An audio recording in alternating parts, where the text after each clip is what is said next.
Assalamualaikum warahmatullahi wabarakatuh. Alhamdulillahirabbil alamin. Assalatu wassalamu ala asrofil anbiya'i wal mursalin sayyidina Muhammadin wa ala alihi wa sahbihi ajma'in. Amma ba'du. Pertama-tama, mari kita panjatkan puja dan puji syukur atas kehadirat Allah Subhanahu wa taala yang telah memberikan kita semua kenikmatan serta kebaikan. Sholawat serta salam tetap tercurahkan kepada Nabi besar, Nabi junjungan kita semua, Nabi Muhammad SAW, yang telah membimbing kita dari jalan kegelapan menuju jalan yang terang benderang, yakni ad-dinul Islam. Pada kesempatan kali ini, saya akan menyampaikan ceramah tentang keutamaan ibadah sunnah. Nah, tentunya kita semua sudah tahu dong kalau ibadah itu ada yang wajib, ada yang sunnah. Yang mana memang ibadah sunnah itu tidak terlalu ditekankan seperti ibadah wajib karena sifatnya sendiri yang sunnah. Yang mana sifat sunnah itu memiliki arti. Ketika kita menjalankan ibadah tersebut, maka kita akan mendapatkan pahala. Tetapi ketika kita tidak mengerjakannya, maka tidak apa-apa. Nah, karena sifat sunnah ini pula, masih banyak nih orang-orang yang menganggap ibadah sunnah ini itu hal yang sepele atau bahkan kurang penting. Padahal Nabi Muhammad SAW telah menekankan dan memperingatkan umatnya yang masih malas dalam menjalankan ibadah sunnah. Dalam hadis yang diriwayatkan muttafaq alaih, sana dijelaskan bahwa Nabi Muhammad SAW bersabda, "Siapa membenci sunnahku, bukan golonganku." Nah, dari hadis tersebut sudah jelas dong kalau kita itu tidak boleh meninggalkan ibadah sunnah lagi. Maka dari itu, mulai sekarang kita harus membiasakan ibadah sunnah dan tetap beristiqomah untuk yang sudah menjalankannya. Untuk ibadah sunnah ini sebenarnya contohnya ada banyak, seperti qiyamul lail, bersedekah, membaca Al-Quran, sholat rawatib, sholat duha, sholat tahajud, dan masih banyak lagi. Nah, kadang kita pernah kepikiran kan gimana sih caranya biar bisa semangat dan terus beristiqomah dalam menjalankan ibadah sunnah. Nah, salah satu cara supaya kita bisa lebih terdorong dalam menjalankan ibadah sunnah itu adalah dengan mengetahui apa sih keuntungan, apa sih keutamaan dalam menjalankan ibadah sunnah itu. Nah, pada kesempatan kali ini saya akan menjelaskan dan menyampaikan beberapa keutamaan dari ibadah sunnah. Untuk keutamaan yang pertama adalah barang siapa yang menjalankan ibadah sunnah, maka dia bisa lebih dekat dengan Rasulullah di surga.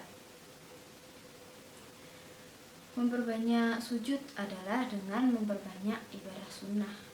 Amalan inilah yang akan membawa pelakunya lebih dekat dengan Rasulullah SAW di surga. Dijelaskan dalam Quran surah Al-Isra surat ke-17 ayat 79 yang memiliki arti, "Dan pada sebagian malam hari bersembahyang, bertahajudlah kamu sebagai suatu ibadah tambahan bagimu. Mudah-mudahan Tuhanmu mengangkat kamu ke tempat yang terpuji." Quran surah Al-Isra surat ke-17 ayat 79. Selanjutnya, untuk keutamaan yang kedua adalah ibadah sunnah dapat menyempurnakan ibadah wajib yang kurang sempurna. Dijelaskan dalam hadis riwayat Abu Dawud yang memiliki arti, amal yang pertama kali dihisab hari kiamat adalah sholat. Jika baik, maka dia akan beruntung dan sukses. Jika buruk, maka dia menyesal dan rugi. Allah Subhanahu wa taala berfirman kepada malaikat, periksalah sholat hambaku, cukup atau kurang. Jika cukup, cacat. Jika kurang, periksa lagi. Apakah hambaku punya amal sholat sunnah? Jika punya, kekurangan sholat wajibnya ditambah sholat sunnahnya.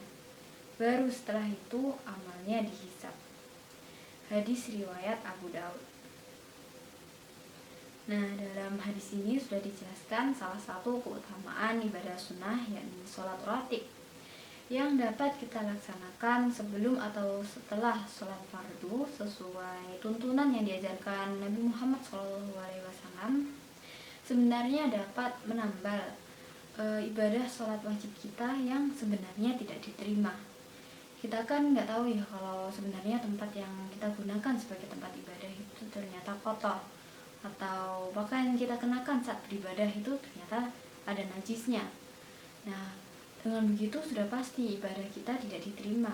Untuk mengantisipasi hal tersebut, maka kita dianjurkan untuk menjalankan ibadah sunnah sholat rawatib ini untuk menambal bila saja ibadah wajib kita itu ternyata tidak diterima.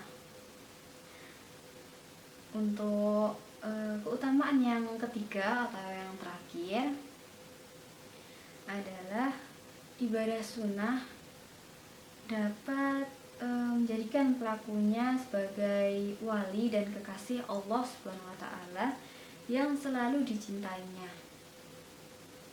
Ketika Allah telah menyintai hambanya, maka Allah akan menyertai pandangan hambanya yang digunakan untuk melihat, akan menyertai pendengaran hambanya yang digunakan untuk mendengar, akan menyertai tangan hambanya yang digunakan untuk memegang, dan menyertai kaki hambanya yang digunakan untuk berjalan. Dijelaskan dalam hadis riwayat Bukhari yang artinya, jika ia memohon sesuatu kepadaku, pasti aku akan mengabulkan.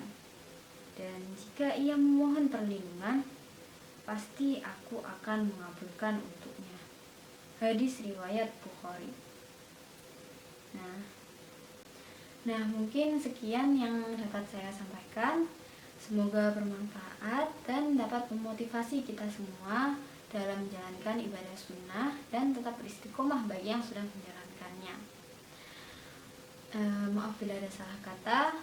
Wassalamualaikum warahmatullahi wabarakatuh.